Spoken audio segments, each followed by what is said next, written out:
articulate some things that he's showing, but this is just the intro to it. I don't know exactly where it's going from here, but the Most High definitely assisted me. It wasn't as difficult as it can sometimes be. So all praises to the Most High for that and His diligence and um, continuing to help me with all the information that he pours onto me.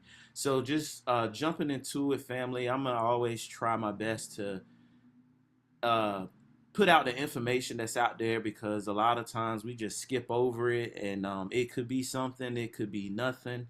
Um, I guess you take it to the Most High with what you believe and what you can read that He left behind for us to read, and so this is just the first beginning section of the watch and pray that I normally do from time to time, and it's actually just following up the same theme from last week when I showed y'all the video of the weather that destroyed the cornfields in Kentucky.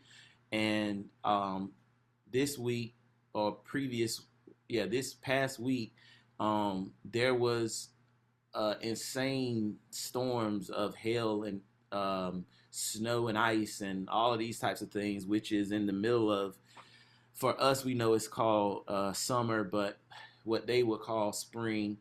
And you guys could just check this out. I think it's two videos, and then we'll get into the class. And as you can see, the scripture on the screen is the warning that the Most High gave to Abraham, and we know that there's also repeated in Esdras as well.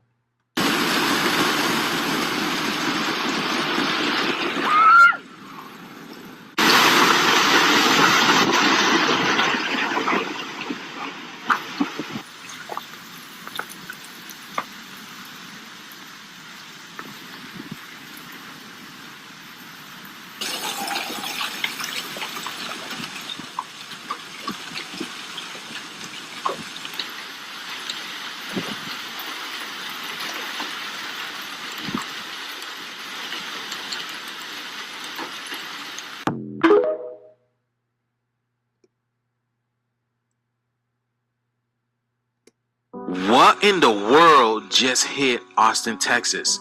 The people don't know if it was a hailstorm or if this was a tornado. And this is the reason why people were confused as to what they were getting. Look at the wind. Like, they were literally in this funnel of clouds that were bringing hail the size of golf balls and softball, y'all. I mean, look at that. Look at the trajectory. Look at this.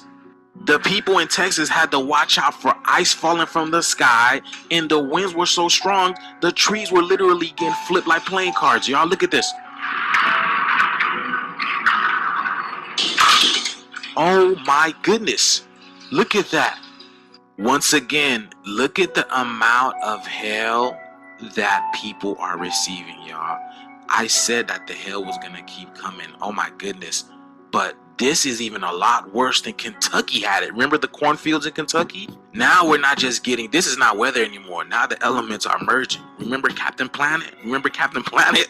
The elements are literally merging and are creating some type of new energy. I mean, we're entering the new world, right? New earth. So we got wind, air, water. You know what I'm saying? You know what's next. You know what's next. That's crazy. And the crazy thing about it, South Texas, this is South Texas, South Austin, Texas, untouched. So what happened? Where did the storm go? Why didn't, you know what I'm saying? These are questions you gotta ask.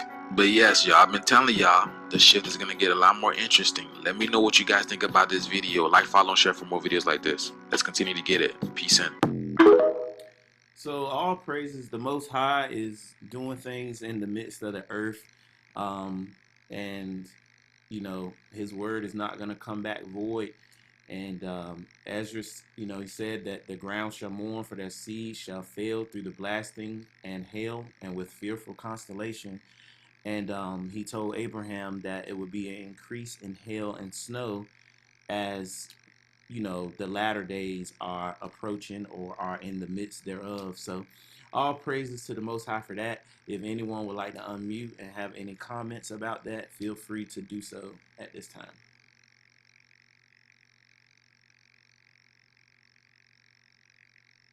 Naraya says it reminds me of movies like The Perfect Storm or The Day After Tomorrow. Absolutely. Absolutely. So we don't know what the Most High has in store. We don't know like what the Most High is going to do. Just be thankful that another day has passed, that we have avoided any disasters or any plagues or anything of that nature, and just continue to pray that we be accounted worthy to escape the wrath of the Most High. So, without any other comments or questions or comments about the watch and pray session, we will just jump right into the presentation. And the presentation today is called The Fig Tree. The Fig Tree. The Fig Tree, Part 1. And I don't even really know exactly how this came about into my mind, but somehow it did. And I just kept thinking about it and going through, and decided to bring out some information in regards to this. So we will start off with our Sharash Ibar. And this one for me was very, very unique. And I asked Abijah, had he ever seen a Hebrew word that has the ah sound in the middle of the word, because when we speak, it's a assumed short a sound. So like ah, ga, ba, da, ha, ta, wa, na, za, etc. And so sometimes we see the text, they will translate and and write the ah as the ah, what they call the aleph or the ox head, as a vowel and not a consonant. So like the A E I O U, we don't have to write those words, those vowels, because the sound is already assumed. So I was combing through the information that I knew how, and combing through the AI and everything that I could to make sure or see, like, is this word, did they add this unnecessarily? And just everything that I could find and everything that I could see to this point, I'm open for correction, but that I could see open up until this point that it was correct, that this is how it would be stated or said. And it gave me a different perspective as well, because there is no, that we wouldn't know anything about AEIOU if we was in the most ancient form and just had this language. So it wouldn't even have made, it would be, ta'ana. So it wouldn't be any A-E-I-O-U. We would just pronounce how we were learned to pronounce the characters, if that makes sense. So that's the word for fig tree or figs, that I was able to find, and it would be ta'ana. And like I said, for me, it was a very unique word, with the ah being in the middle as a consonant and not a vowel. Um, so obviously, the key for me too was when I began to break down the word, and it made sense what the word meant. But before, and real quick here, this is just a blue letter. They don't have anything deep or special or anything to carve out from here. They just tell you that this is the word for fig or fig tree, and how many times it's being used. Strong's H8384. And feel free to do more research on it and what you can find. All praises. Um, Sometimes they put ha at the end, and they say that represents the feminine, but I ignored all that stuff, and focused on the main thing here, which is the ta'ana. So before we go to the part where we go to the breakdown, did anyone have any thoughts or comments about the uniqueness so far of this word?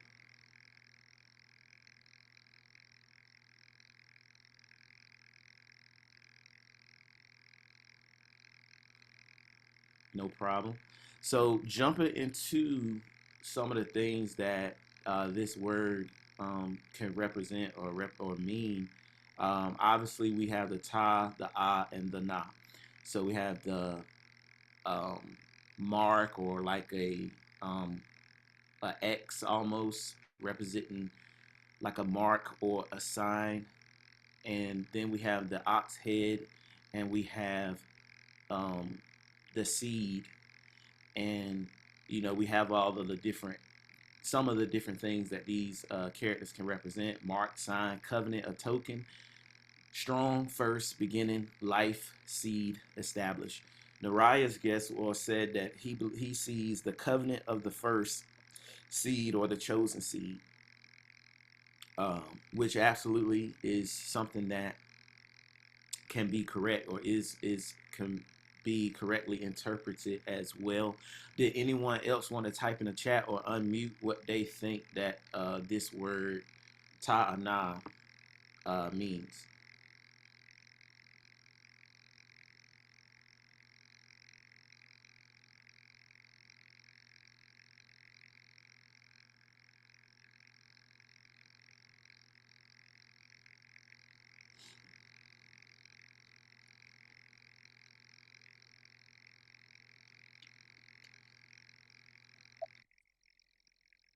It could be the mark of the first seed. I'm not sure. I'm so far removed from the culture, but I believe the Look seed. at look at the screen. No, right? Yeah, you see what you said is up there. Probably driving. Um, Okay, yes, a mark of the first seed is one of the first ones that I put so is this the Hebrew word for figs? on. And I'm sorry, you asked for the breakdown of it. Right. No, yeah, you said could be a mark of the first seed or first fruit, and that's the first thing I got on the screen. I'm multitasking here. I'm thinking because and double check me. I believe the fig is one of the first ones to come up, like when Christ Hamashiach cursed the fig tree. All right. So he said one that I said specifically. Nariah said the covenant of the first chosen seed. Anyone else? I have two more that I put on here on the screen. So does anyone else have anything?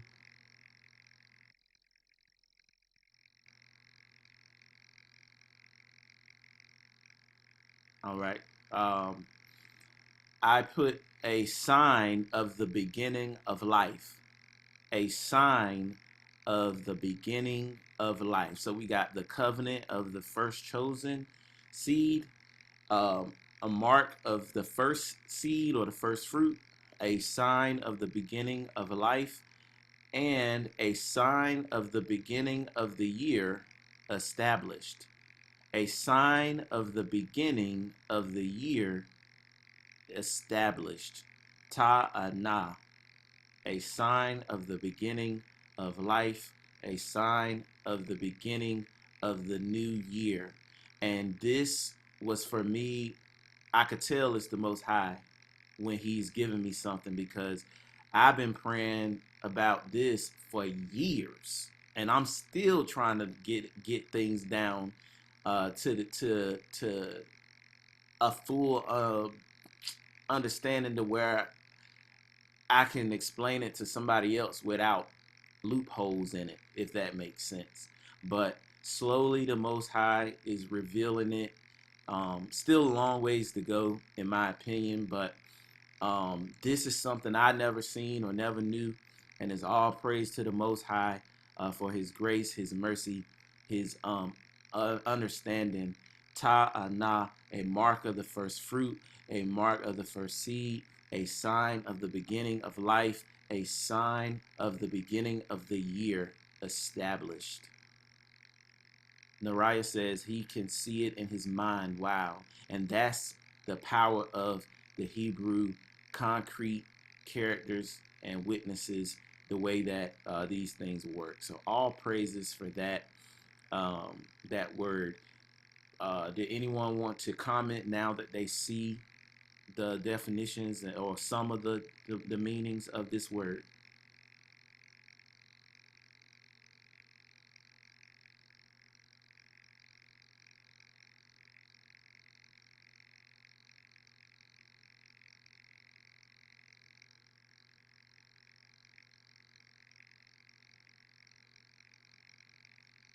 All right.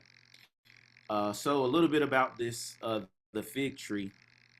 This is according to greenupside.com. When does a fig tree produce fruit? When does a fig tree produce fruit? It says some fig trees will produce 2 crops of fruit each year. The first crop is called the Breba crop and grows on the previous year's shoot growth and ripens in the late spring, which you see I got scratched out, and then I put early summer to summer.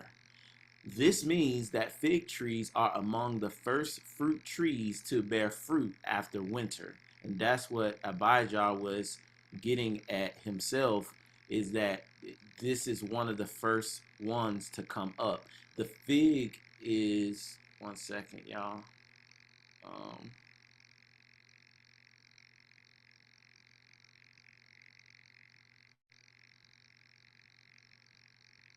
all right. So the fig is one of the first witnesses of the shift from winter to summer. The fig is one of the first witnesses of the shift from winter to summer. And that is why Yahushua said what he said in Luke 21. Luke 21. So Yahushua spake to them in a parable. And he said, behold, the fig tree and all the figs. He said, behold, the fig tree and all the trees.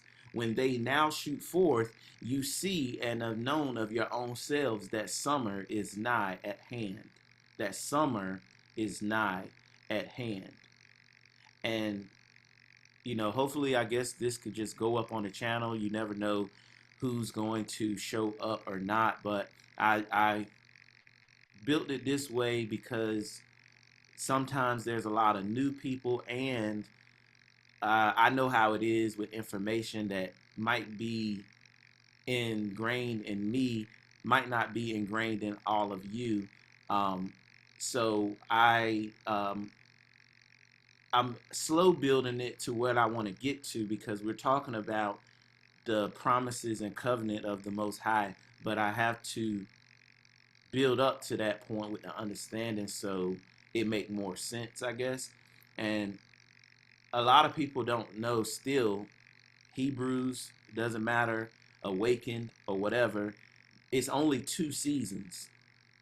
It's only 2 seasons that the Most High has. It's no such thing as spring and fall. You never find those words in the Most High's text unless it might be an adulteration in one of those translated books. I think I might have found once. I forgot which book it was, but that was added by man.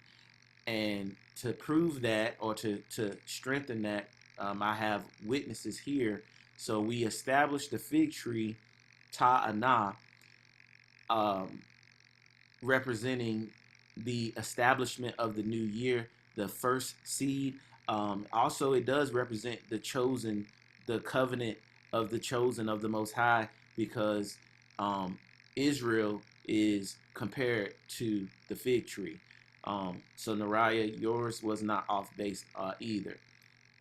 So let's jump into some witnesses about the 2 seasons, summer and winter.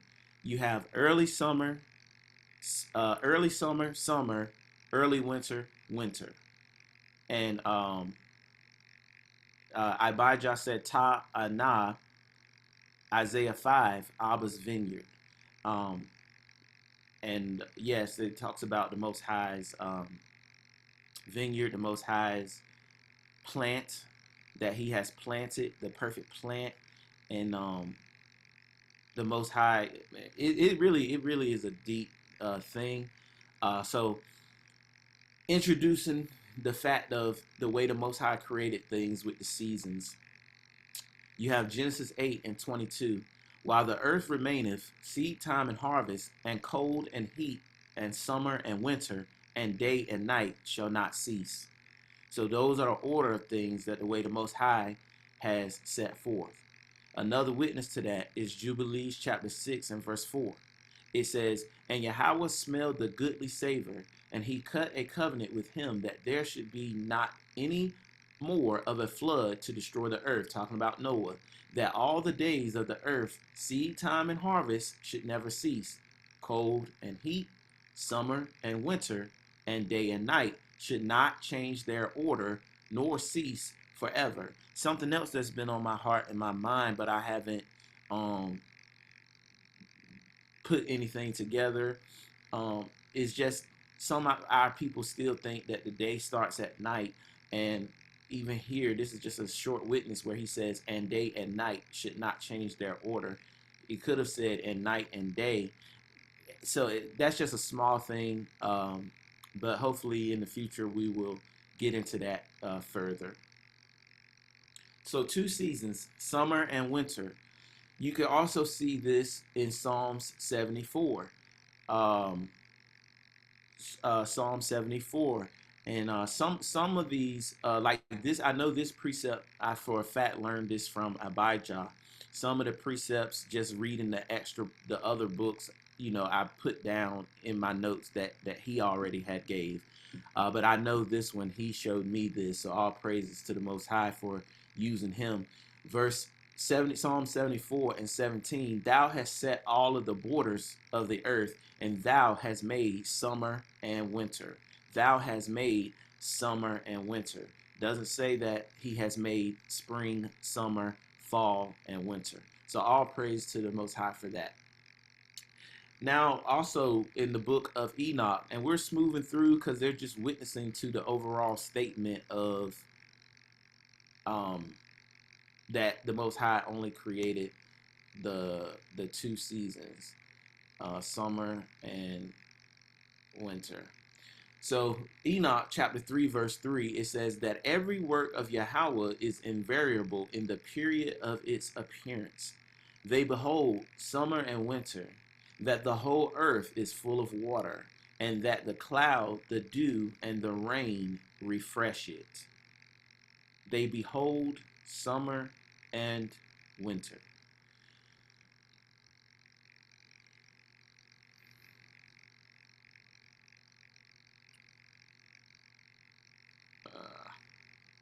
All right.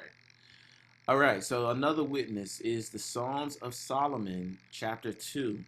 Songs of Solomon, chapter 2 says, The abode of the spirit of dew in his extremities is in the extremities of the Shemayim, or the heaven, in connection with the receptacle of rain, and its progress is in winter and in summer.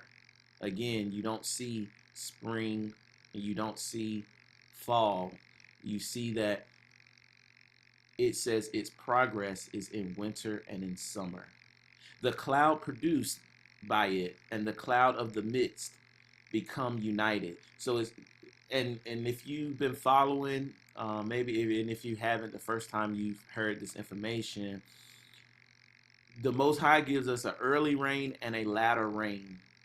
And that's why it says here, in the connection with the receptacle of rain, its progress is in winter and in summer.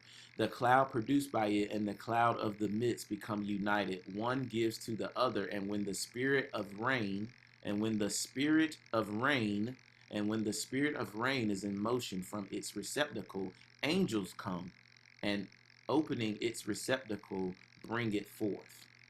Bring it forth. Another witness to that is Jeremiah chapter 36 and verse 22. It says, Now the king sat in the winter house in the 9th month, and there was a fire on the hearth burning before him. I think this was one that I learned from Abijah as well. And if we go according to what the Roman calendar says, right, the 9th month, type in the chat, what month is that? Somebody. or unmute. The ninth month.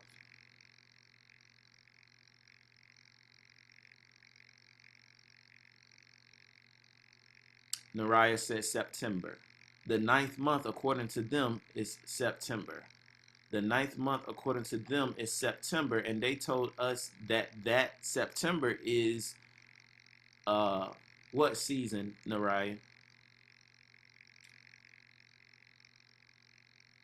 They say it's getting ready for fall.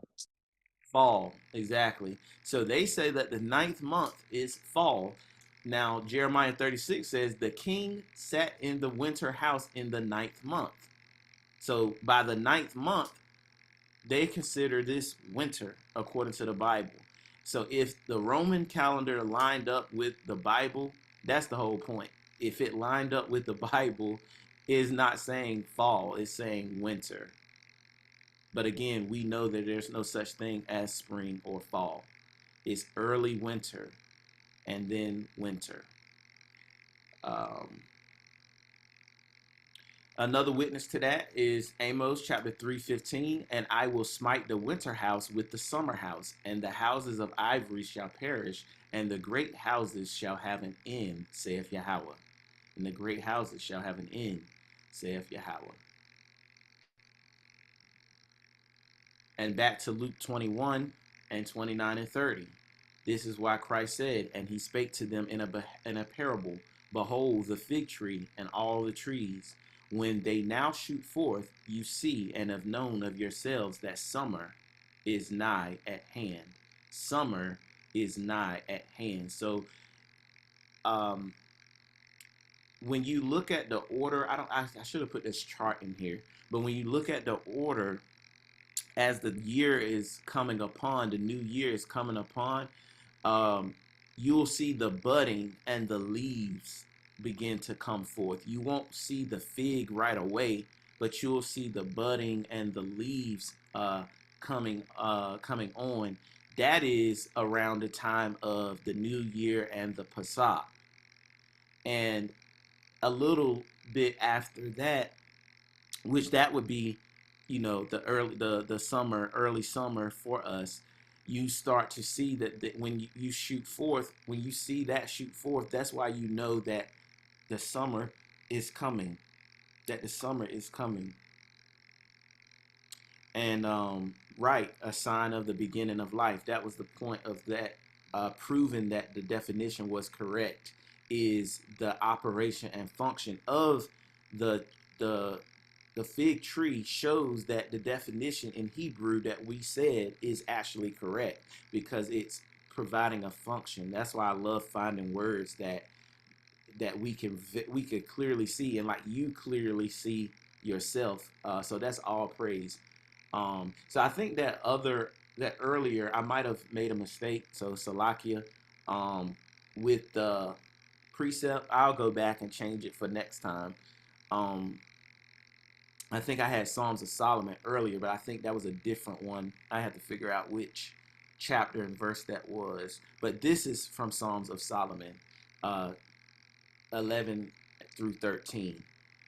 And it says, for lo, the winter is past, the rain is over and gone, the flowers appear on the earth. So the winter is past, the latter rain is over and gone. The flowers appear upon the earth, the time of the singing birds is come. So when we start hearing the chirping of the birds again, the voice of the turtle is heard in our land. Then it says, the fig tree putteth forth her green figs, and the vines with the tender grape give a good smell. Arise, my love, my fair one, and come away. So we're seeing that winter and summer are the seasons that the Most High has created. And then we have early winter, early summer, as things begin to bud forth or die off. And all of these things coincide with the Most High, the way that he does his prophecies, and they coincide with the way the Most High does his feast days. Real quick, let me check, see if I can.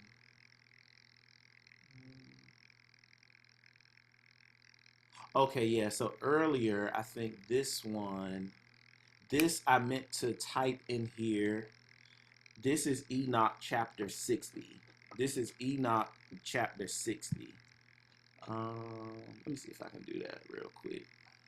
Just get that right.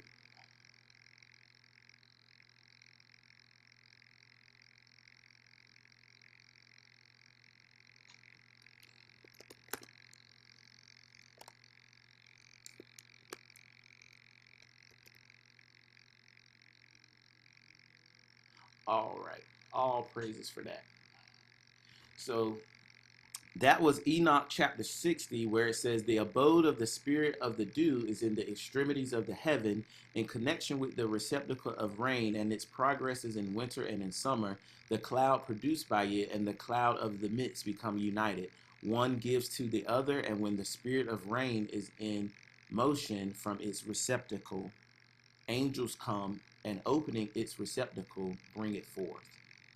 And the Psalms of Solomon was the one that says the winter is past, the rain is gone, the flowers appear on the earth, the time of singing birds is come, the voice of the turtle is heard in our land, the fig tree putteth forth her green figs, and the vines with the tender grape give a good smell.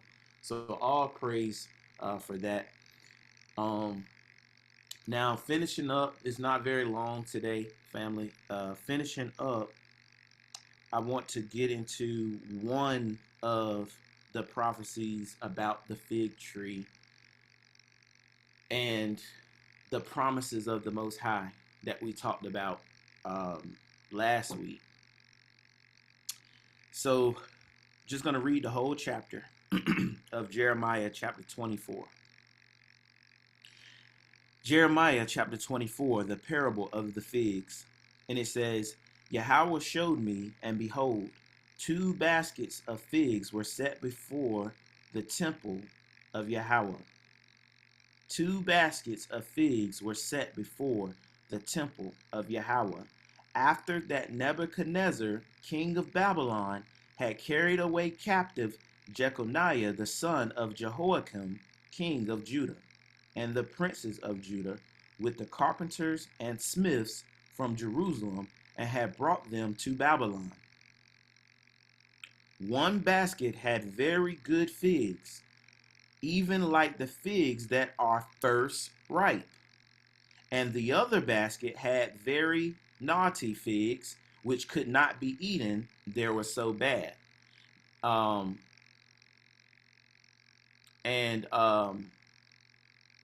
Real quick, Nariah said that the voice of the turtle is, he believes it's a reference to turtle doves, the bird. And I believe so as well, but I will double check for next time for y'all. Um, and so one of the things about figs too is, some figs you can't eat. They grow and it just comes out. I don't know the right word is to say, like rotten or molded. Some figs you can't you can't eat. You have to check. You have to check the fig to make sure it's edible. And so it says, 1 basket had very good figs, even like the figs that are first ripe, and the other basket had very naughty figs, which could not be eaten, they were so bad. Then said Yahweh unto me, to Jeremiah, What seest thou, Jeremiah? And I said, Figs, the good figs, very good, and the evil, very evil, that they cannot be eaten. They are so evil. And Abijah said, bugs can ruin them in the pluming process. Absolutely. Because I looked it up, and it said that a fig is an inverted flower. And so I was like, well, how can you eat this if it's an inverted flower? And the blooming process, he meant the blooming process. And it's an interesting process. I will maybe circle back and put that in here next time as well. But it was so much, I didn't know exactly what direction to go. But it's an inverted flower. And then there's like a fig. There's a specific, it said like a fig wasp that helps in the growth of it, or whatever the case may be. So the Most High is showing Jeremiah the good figs and the bad figs. And then the Most High tells him, the Most High of Israel, the Most High Yasharallah, like these good figs, so will I acknowledge them that are carried away captive of Judah. So the Most High says, out of those two baskets, the good figs and the evil ones, he says, I'm going to acknowledge them that are carried away captive of Judah. We are carried away captive of Judah, right? To Babylon. We are in Babylon as well, so keep that in mind. Whom I have sent out of this place in the land of the Chaldeans for their good. Now, this is what he says. I will set mine eyes upon them for good, and I will bring them again to this land. I will build them again. I will build them and not pull them down, and I will plant them and not pluck them up, and I will give them a heart to know me, that I am Yahweh, I am the one who exists, and they shall be my people, and I will be their power, for they shall return unto me with their whole heart. So the Most High, when you are sent off into captivity, when you are sent off into Babylon, the good figs, he is going to look upon them for good, and he is going to save them out of the captivity, restore them back to the land, and he is going to allow us to be his people and him to be our power and serve him and worship him with our whole heart. So all praises to the Most High for that. And as for the evil figs, which cannot be eaten, they are so evil. Surely thus saith Yahweh, so will I give Zedekiah the king of Judah and his princes and the residue of Jerusalem that remain in this land, and them that dwell in the land of Egypt. And I will deliver them to be removed into all the kingdoms of the earth for their hurt, and to be a reproach and a proverb and a taunt and a curse in all places whither I shall drive them. And I will send a sword, and I will send a famine and a pestilence among them, till they shall be consumed off the land which I gave to them and their fathers. So there was the good figs and there was the bad figs. If I keep it, we know that the Most High does. We know that the Most High does things in order to where He repeats them. But if I keep it in the most context that I can understand, the people that he saw follow and obey his rules, laws, statutes, commandments in that Babylon, he let them come back. But also there were the wicked ones that were scattered all over to the four corners of the earth. Now, in the end, all of us got scattered into the four corners of the earth. But I was just wondering and joking to myself. I was like, yeah, we definitely came from the bad figs.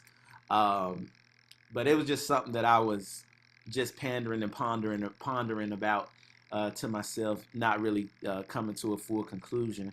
But the Most High says that when you're even, though you're sent into captivity, His eye is upon you, and though you're sent into captivity, His eye is upon you, and He will allow us to be rebuilded, allow us to be returned into His land, and give us the heart. That's something that we talk about all the time. It's the Most High that's going to cause us to do the right things. So all praises for that. He says, I will give them the heart to know Him. That means to be intimate with Him, and that He is who He said that He was. So did anyone have any questions or have any comments about that prophecy that we just spoke about? And if not, about the two seasons, summer and winter?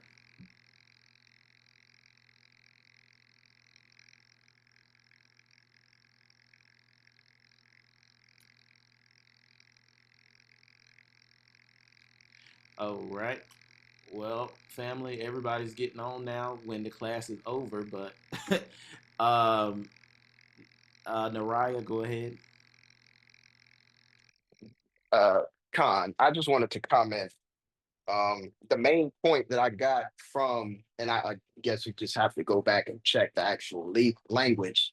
The main point that I got from you bringing out the summer and winter is the point is there are only two words being used, and that'll really strengthen the case on top of everything else that you brought out. Because, in this language is summer, winter, two words, and then you have spring and fall, two more words. So looking at the Hebrew language, if they've consistently only used those one or two words that you've been referencing regarding summer and winter, that'll strengthen the case even more. And that's similar to the thought process I had. And I'm not going to go too deep into it because I know you said it was something that was on your mind as well. But just the day and night, even just looking, the language itself really just has so much power in it.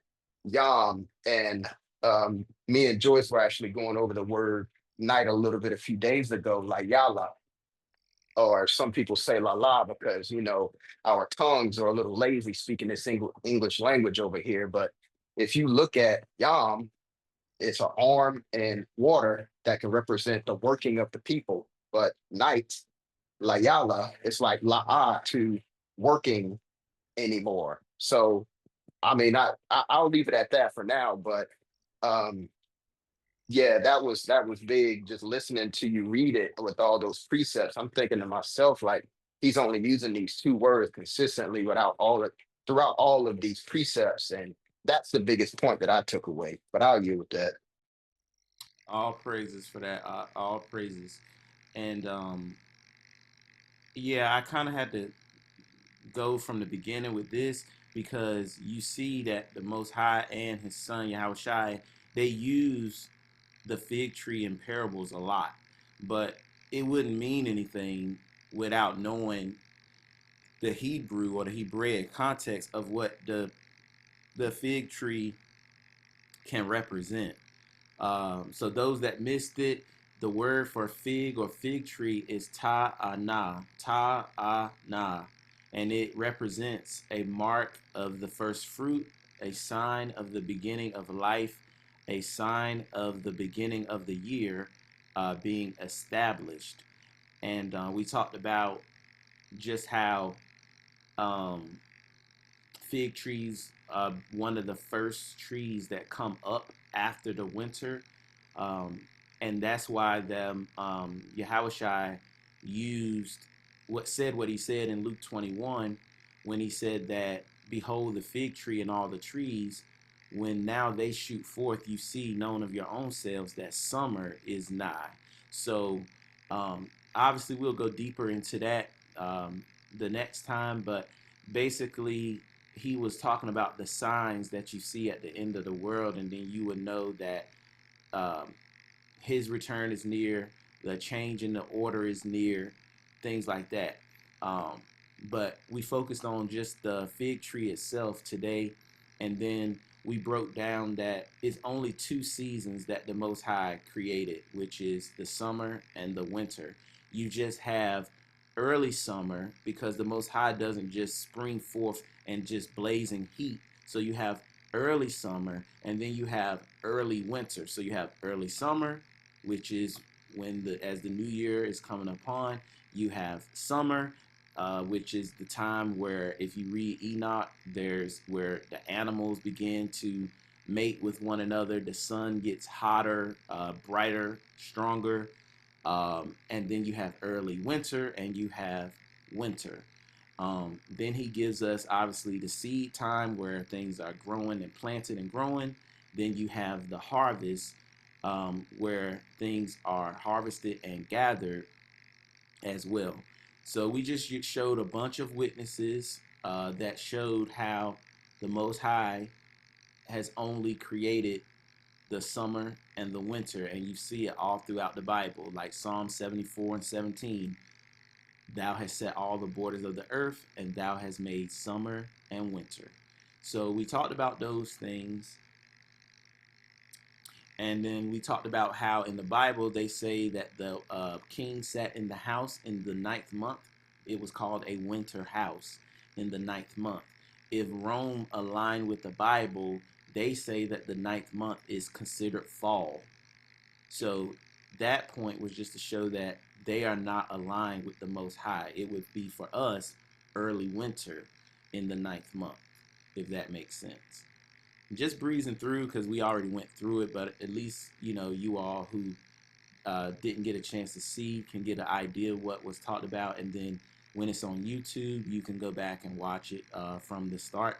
Wasn't a long class, but at the end, we talked about the parable in Jeremiah 24, where the Most High, though he sent his people into captivity with Babylon, there was a set of, for Israel, the good figs, and then there was the bad figs, those that was doing what the Most High told them to do.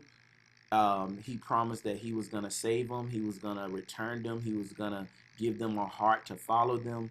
Those that didn't, he promised to leave them scattered or scatter them further or have them destroyed throughout the earth.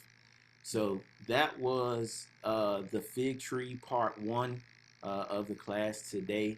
Didn't want to keep people too long, and hopefully you guys were edified. Did anyone have any questions or comments so far about anything that we talked about?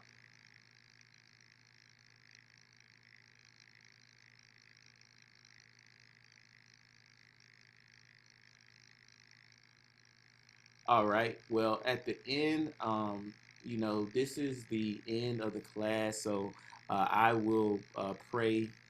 I will pray us out, but after that, I'm going to play. I promised Tazaba Abijah that I would play him one of the old school style songs that we were playing earlier, um, the church style songs, and I'll play the one that I played last, which was called Favor, as it relates to just some of the things that Sister Joyce was going through and maybe anybody else might be going through.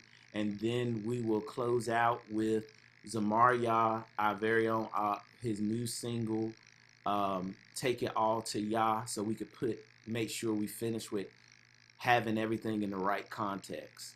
So without further ado, if you could just face towards the east, towards Jerusalem.